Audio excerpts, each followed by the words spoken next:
Hi everyone, it's Stephanie with the Patient Story, and it's holiday season right now. I'm really excited that I was able to catch Bobby here, who was gracious enough to lend his time to share his story with us today. So Bobby, I really want to say thanks for joining us. Thank you, Stephanie, for having me. I appreciate it very much. Yeah, and we'll dive into your story very quickly. I do want to, before we get started about all of this cancer, and I know for you it was mantle cell lymphoma, um, but just really quickly, you're so much more. I know that you do a lot of running. Is that your favorite hobby? Is that, something you'd like people to know about yourself too? Well, actually, by trade, I'm a golfer. So, from an athletic perspective, I played golf in high school and college, and really just ran to just stay in shape, keep my legs in shape. Um, it was really odd that right before I got diagnosed, I wanted to run a race with my son in Colorado, and I had gotten pretty bad out of shape, and um, he was just flukishly found this race in Colorado, and so he agreed to go with me. And this was about 2 years before my diagnosis, and so I got in somewhat decent shape to run the race, and then I ran it again the following year, and then the year after that was when I was diagnosed. And part of that, physically, the doctor said the reason why it helped me get through my treatments was because I was in such good shape. So, Wow. so something I didn't even know was getting ready to happen. You know, I was getting in shape for a race I wasn't aware of. So That is incredible. And we'll be popping up pictures of you with your children. Also, through this, I know family was really important through this journey as well. But Bobby, let's get right into it. This first section, of course, is about how you got diagnosed. And that story varies with a lot of people. But Bobby, for you, what were the first symptoms? I would suppose the first symptoms I actually had and didn't realize it was fatigue. Um, uh, I was running. I do live in Louisiana. It gets very hot here. My son and I were getting ready to go back to Colorado to climb Pikes Peak. And so I was running to get in shape for that. And I noticed that after I had run about 5 miles, I got a little tired. And usually I could go about 6 miles without any trouble. And I noticed after I got five, I started getting a little tired. Um, once that happened, the next thing was is that I happened to uh, notice. My wife actually noticed an enlarged lymph node on my neck. Also had one on the back of my neck, and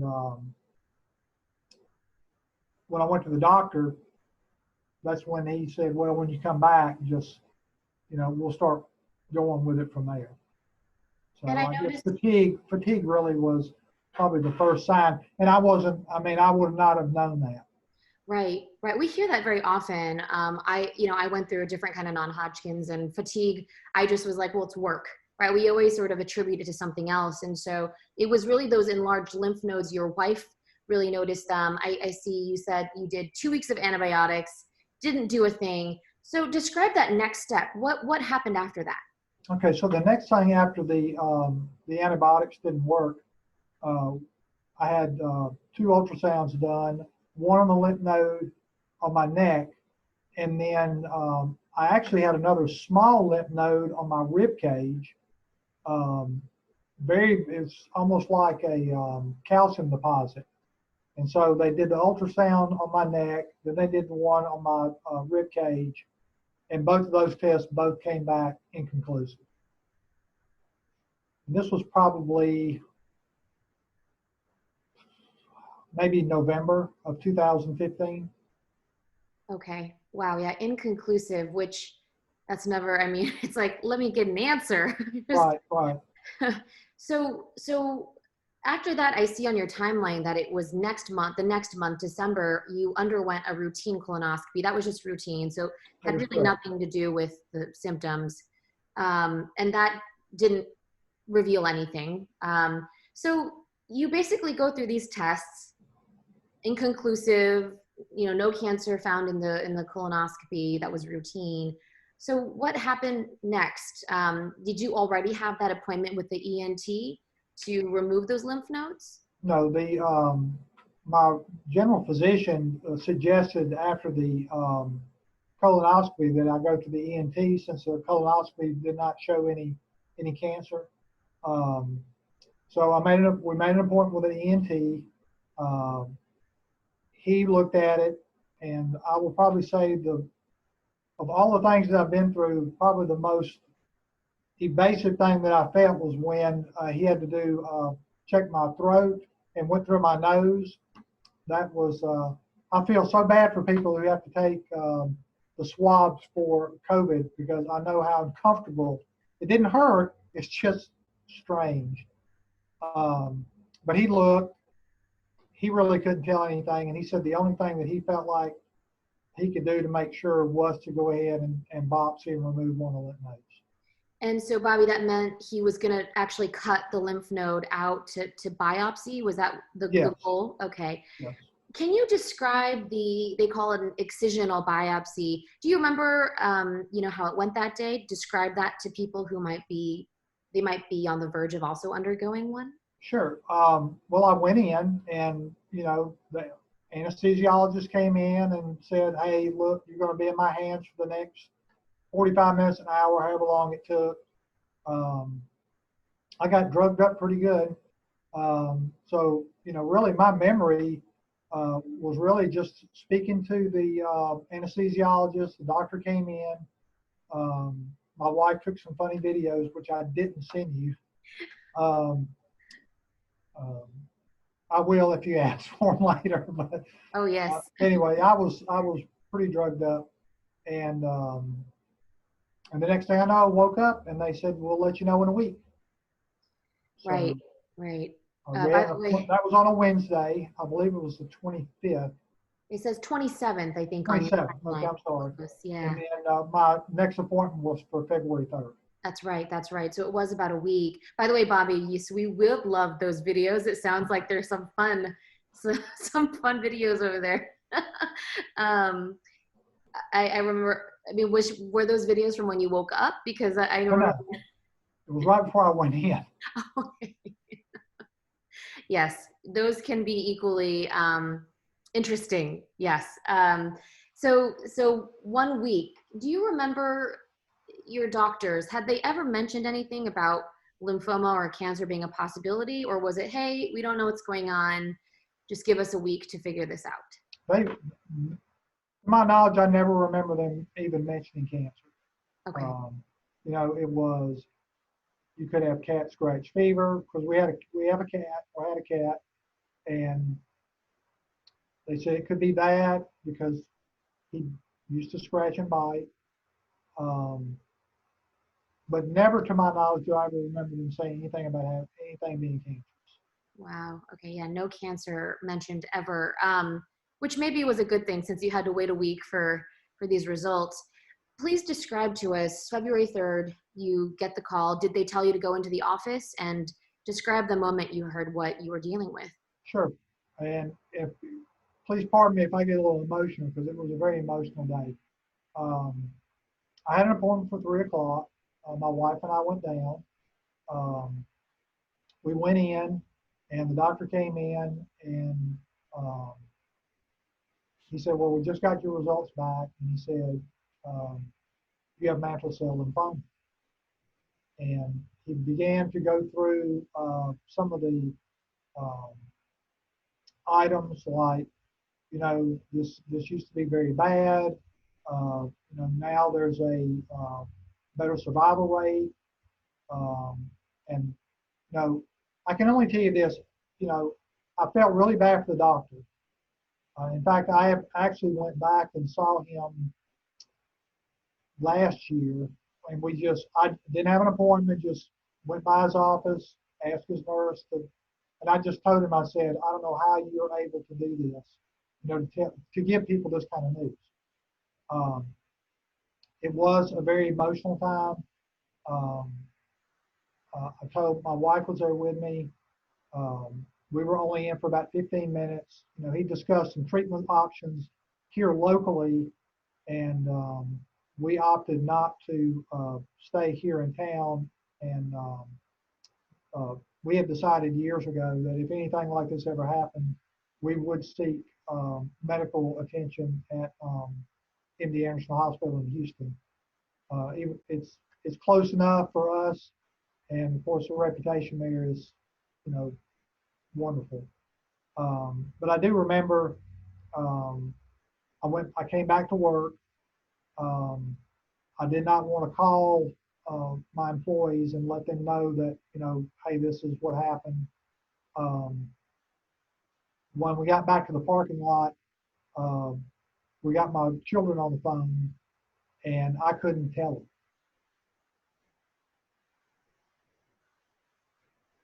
My wife had to. And so we just got them both on the phone because neither one of them live here. And then next we had to go in my office. I pulled my 3 employees together, and I couldn't tell them either.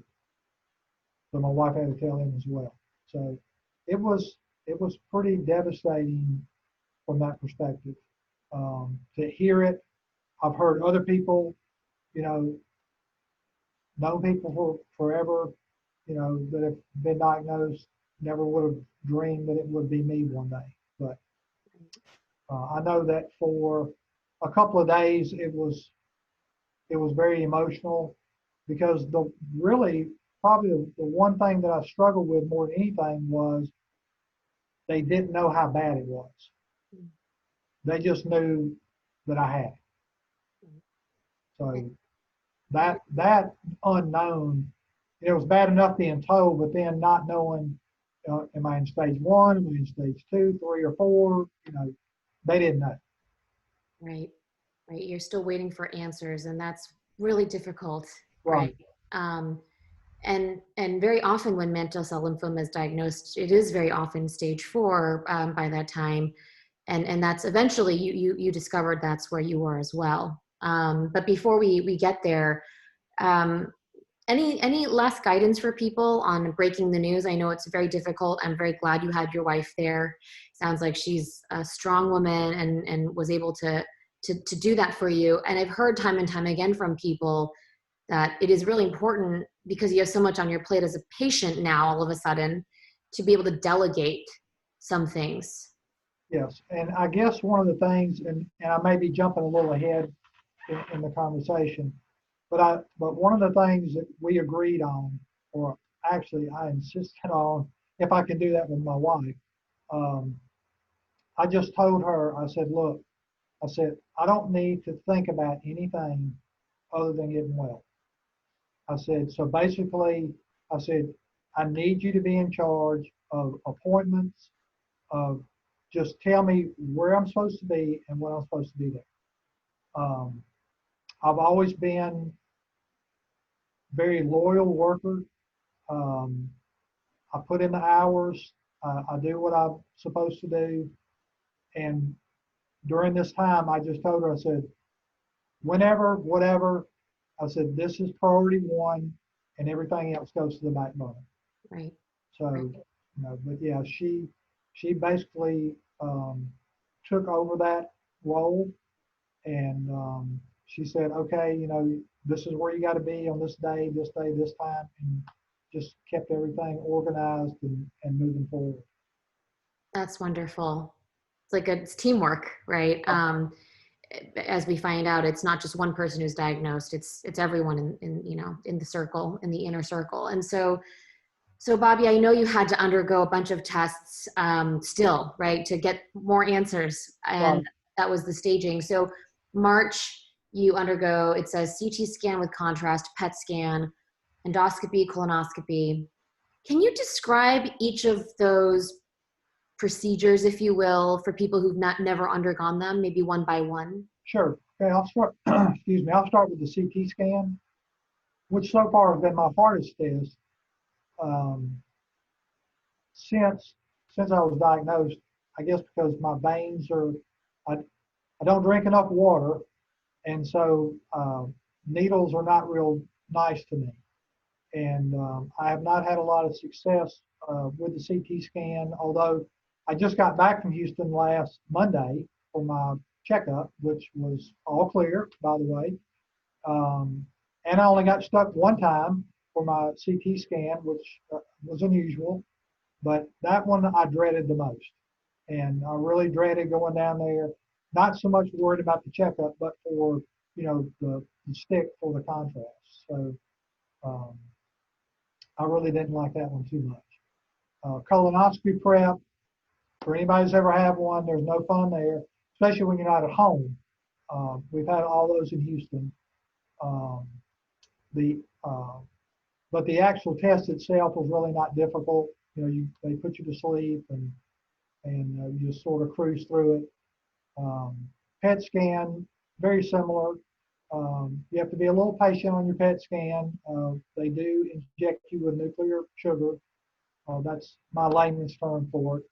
I'm sure there's a highly technical medical term, but you have to wait about an hour before they actually put you in the tube.